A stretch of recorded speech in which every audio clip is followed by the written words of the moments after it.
Mark Rogers TV with my college football predictions for week 2. It is late night Friday night, looking ahead to Saturday and all the great games. And how in the world are we going to watch all the great primetime games?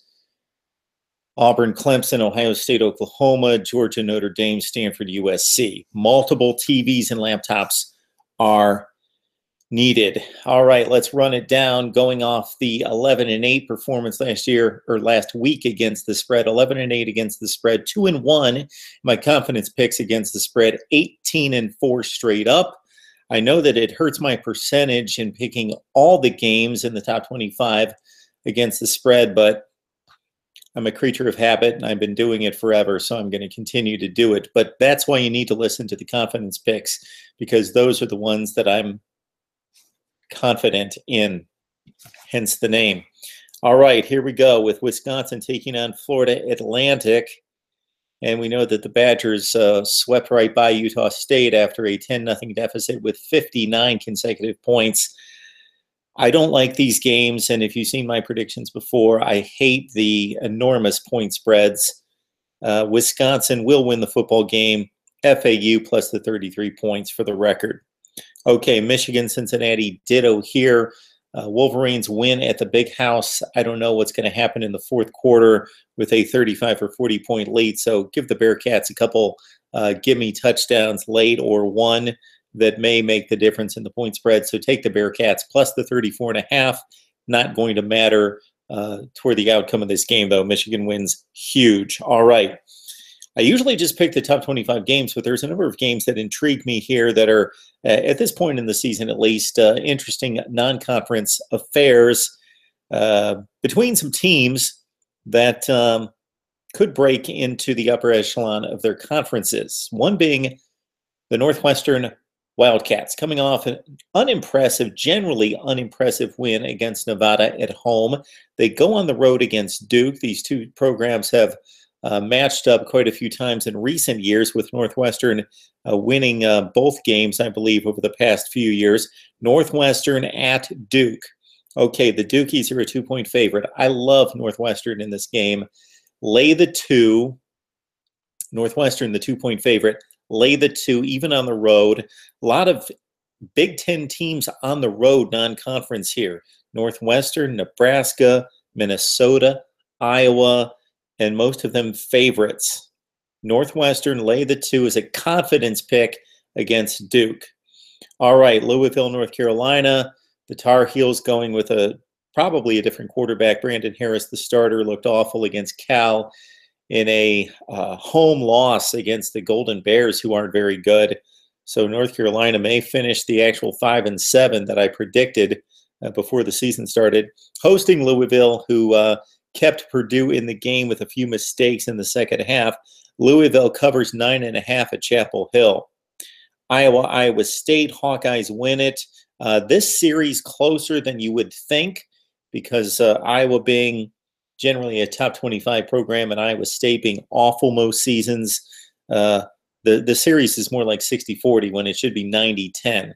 Hawkeyes, not necessarily a juggernaut on offense outside of Akram Wadley, but they do have Nathan Stanley at quarterback, and he played a pretty flawless game against Wyoming. And really the understated performance of the weekend last weekend was the Iowa defense against Josh Allen, the Wyoming quarterback, who will be a top draft pick in the NFL. Hawkeyes hold him to 3 points. They will make life difficult on Jacob Park and company, Alan Lazard. Iowa wins on the road against Iowa State, and they cover 3 points. Okay, Pitt, Penn State. All right. A year ago, Pitt wins this game over Penn State. Little did we know that Penn State was going to go on to win the Big Ten championship and defeat teams like Wisconsin and Ohio State in the process. All right. They're the 4th-ranked team in the country. They're giving 21 at home. I know that Pitt looked awful last week in giving up a 21-0 lead, being taken to overtime by Youngstown State and giving up over 300 yards passing and 18 yards per reception. It's a rivalry game. Don't want to overreact to week 1 play. This is a week-to-week thing in college football. Yes, Penn State is a much better team, but Pitt keeps it close enough. Take the 21 with Pitt against Penn State, but the Nittany Lions win comfortably. Bama, Fresno State. What do you do with the 43 points here? Bama, in looking at Fresno State and how anemic their offense is, Bama may lay the goose egg on the Fresno State offense and win 48-0. So give the 43. Bama wins over Fresno State, of course. All right, much better games to talk about now. Oregon hosting Nebraska. The Cornhuskers looked awful on defense against Arkansas State. Oregon runs a similar offense, better, more talented, more athletic players. Nebraska, of course, won the game against the Ducks at home last year, largely because Oregon ran 2-point plays after every touchdown and went 0 for 6. And so Nebraska wins this game over, Oregon wins over Nebraska. And I hate the point spread here at 13, but I'm going to say the Ducks close strong.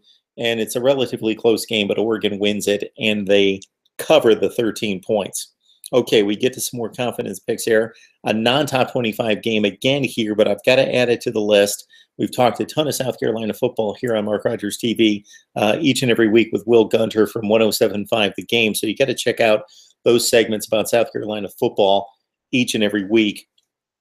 And again, got to subscribe to my YouTube channel right here. If you just look down the video list, not just analysis from me, but from the best bloggers and broadcasters in college football, top to bottom. Steve Deace, Michigan Podcast, Will Gunter, South Carolina 107.5, Matt Moscona, ESPN New Orleans, Baton Rouge, all sorts of guys. I would go on forever with our contributors here at Mark Rogers TV. So make sure you subscribe if you love college football. South Carolina wins at Missouri. I know that Mizzou can really throw it with Drew Lock and Jamon Moore at wide receiver, and they've got a 1,000-yard running back in Demaria Crockett. And South Carolina was fortunate to win with 250 yards of offense, giving up 500. Statistically, they were outplayed by North Carolina State, but they made the plays when they need to. And this has been a trend that we talked about with Will Gunter earlier today, that South Carolina gives up a lot of yardage, but they know how to tackle in space. And Will Muschamp, having not yet recruited and developed a complete two-deep depth chart on defense, really has this team playing smart defense and playing to its capabilities. So Missouri's defense is awful. So South Carolina is going to make some plays with Deebo Samuel, and they are going to do a lot of damage. Rico Dowdle, A.J. Turner, and company. So I like South Carolina winning over Mizzou, and they're getting 3 points. So take South Carolina plus the 3 in a confidence pick against Mizzou. All right, I'll be quicker on these. TCU, Arkansas, they played one of the better games under the radar last season. Overtime game. I watched that gun-to-gun at TCU with the Hogs winning in overtime. Of course, Austin Allen is back at quarterback, and the Hogs are getting 3 at home. Take TCU to win the football game. A very, very, very close game. But take the 3 points with Arkansas at home. All right, Minnesota, Oregon State. Definitely not the top 25 game, but I added it to the list. Again, contributor from Gopher Illustrated, Mr. Ryan Burns joined me today, and you talk about a wealth of knowledge and insight into a football program. Check out my discussions with Ryan Burns from Gopher Illustrated right here, talking Minnesota football. So check out the pre-season stuff that really sets you up with the personnel, and then his insight into the game against Buffalo and now Oregon State. Minnesota goes to Oregon State. You would think, just based on the Oregon State performances against Portland State and against Colorado State losing by 31, that they would be a bigger, or that they would be an underdog at all in this. But actually, Minnesota's a dog at Oregon State. I get that they've got to travel, and they only beat Buffalo by 10, and they still have yet to sort out the quarterback situation. But Minnesota wins this game. Take the 2.5 points. I'll take this as a confidence pick. Minnesota, just so much better defensively than Oregon State, is going to win this game. Yes, it's going to be ugly, and Minnesota not the type team that can blow anyone out of significance. Couldn't even blow out Buffalo. So they will keep Oregon State in the game. So there's always that threat of making the mistake that's going to lose the game. But Minnesota wins it outright, and obviously they cover the 2.5 points. Confidence pick. We've got Washington State, Boise State, interesting game with all the glamour games going on at night across the country. This one gets somewhat lost, but it's an interesting game with Washington State a 10.5 point favorite. They do win the game, but I like Boise with 10.5 points. And finally, let's run down the big four games closing out the night. USC and Stanford, again, another great series of breakdowns here on Mark Rogers TV. Got to check those out with Conquest Chronicles, Nick Dempsey, and also Don King of Last Word on College Football. We really sized this one up for like 35 or 40 minutes. USC, Stanford. Know the Trojans have the better athletes. They've recruited so well. They've got possibly the best quarterback in the country, and they're at home and coming off an underwhelming performance against Western Michigan. I do like Stanford with 6.5 points as a confidence play.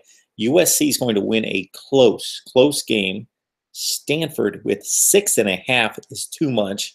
I would love if that was bumped to 7, but I'll take Stanford plus 6.5 in a confidence pick. USC does win the game. Clemson, Auburn. The Tigers get together against the Tigers. They did so on the Plains last year with Deshaun Watson not faring too well against an Auburn defense, but winning by 6 points. Clemson with Kelly Bryant facing his first real test performs well enough. I expect Clemson to play better and better and better as the game goes along and to stretch out the lead in the fourth quarter of a really, really good football game. Clemson -5 covers at home against Auburn. Then we got Georgia and Notre Dame. Can't really understand why Notre Dame's a favorite. I know that they were impressive against Temple. They ran for 422 yards in that game, a game that I did not think that they were going to cover a 26-point spread. They did at 43-16, I believe was the final score. And, of course, Wimbush, Brandon Wimbush, had his first go-around with the Irish. The real quarterback story, though, coming out of Athens with Jacob Eason going down against App State.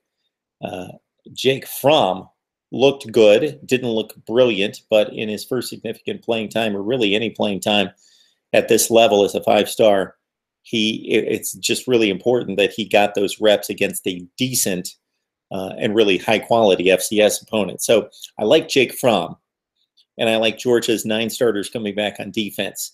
Notre Dame looked measurably better last week on defense than they did all of 2016. So this is a better Notre Dame team, one in which I selected to go 8-4, but I love Georgia with 6.5 points. I know they have to travel north, something that the SEC never does, outside of Alabama's trips to Penn State every 10 years or so. But Georgia with 6.5 against Notre Dame, yes. Georgia wins the game outright. Take the 6.5 points. Confidence pick. And finally, I was debating whether to make this a confidence pick because I really like Ohio State against Oklahoma. If it dropped under 7 points, I'd definitely say confidence pick here. I think we're going to see something similar to what we saw in Norman last year. Playing in Columbus at night is serious stuff. And I just don't think Oklahoma is going to have the running game to support Baker Mayfield. He's going to be running for his life. I know that Oklahoma is supposed to have, I've heard, the best offensive line in the country. It's difficult to tell in the Big 12. But I love Ohio State covering 7 points against Oklahoma. So Buckeyes get it together on defense. They play like they did in the second half against Indiana. They win it by 2 touchdowns over Oklahoma. All right. Would love to hear your picks and your comments right here on Mark Rogers TV.